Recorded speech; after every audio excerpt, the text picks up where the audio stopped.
അത് ഫോക്കസ്ഡ് ആയത്. അതായത് അന്ന് ഈവൻറ്റ് നല്ലൊരു അത്യാവശ്യം ഹൈ ടീമുകൾ മാത്രം എന്ത് ചെയ്യുന്നുള്ളൂ, ഈ റോസ് കൈമ പോലുള്ള ബ്രാൻഡഡ് റൈസ് യൂസ് ചെയ്തുകൊണ്ട് ബിരിയാണി സെറ്റ് ചെയ്യുന്നുള്ളൂ.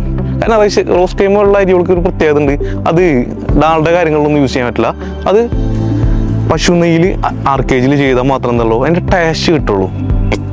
അത് നിങ്ങൾക്ക് ശ്രദ്ധിച്ച് നോക്കിയാൽ അറിയാം. ഈ ഡാൾഡാണ് യൂസ് ചെയ്തതെന്ന് അറിയുകയാണെങ്കിൽ അരി ഒന്ന് ജസ്റ്റ് ഈ ചൂടാവില്ലേ, ആ സമയത്ത് എൻ്റെ സൈഡ് നോക്കിയാൽ മതി, അവിടെ ഇങ്ങനെ പറ്റി പിടിച്ചെടുക്കും. അത് ഡാൾഡ യൂസ് ചെയ്യുമ്പോൾ നെയ്യാകുമ്പോൾ അങ്ങനല്ല, നമുക്കിങ്ങനെ ആസ്വദിച്ച് കഴിച്ചുകൊണ്ടിരിക്കുക, മടുക്കൂല. അതാണ് ആ ഒരു റോസ് കൈമയുടെ പ്രത്യേകത.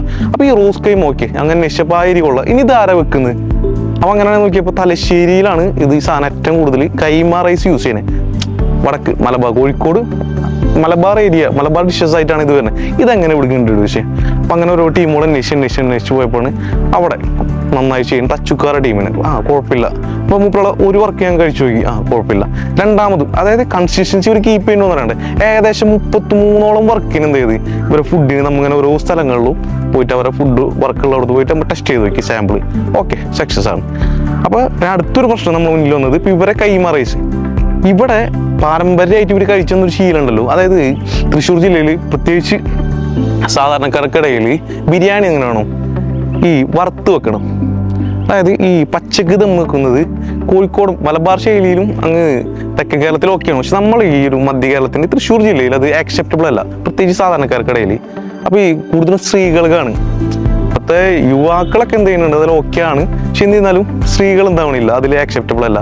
അപ്പോൾ ഈ പിന്നീട് നമ്മൾ ചെയ്ത് കഴിഞ്ഞാൽ ഇവരെ കൊണ്ടുവന്നിട്ട് എന്ത് ചെയ്ത് റൈസ് ഇവരെ കൊണ്ട് സെപ്പറേറ്റ് ഉപയോഗിക്കും.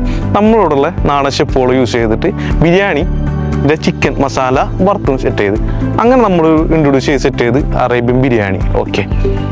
പിന്നീട് അവിടുന്ന് സത്യം പറഞ്ഞു കഴിഞ്ഞാൽ വൻ വിജയമായിരുന്നു.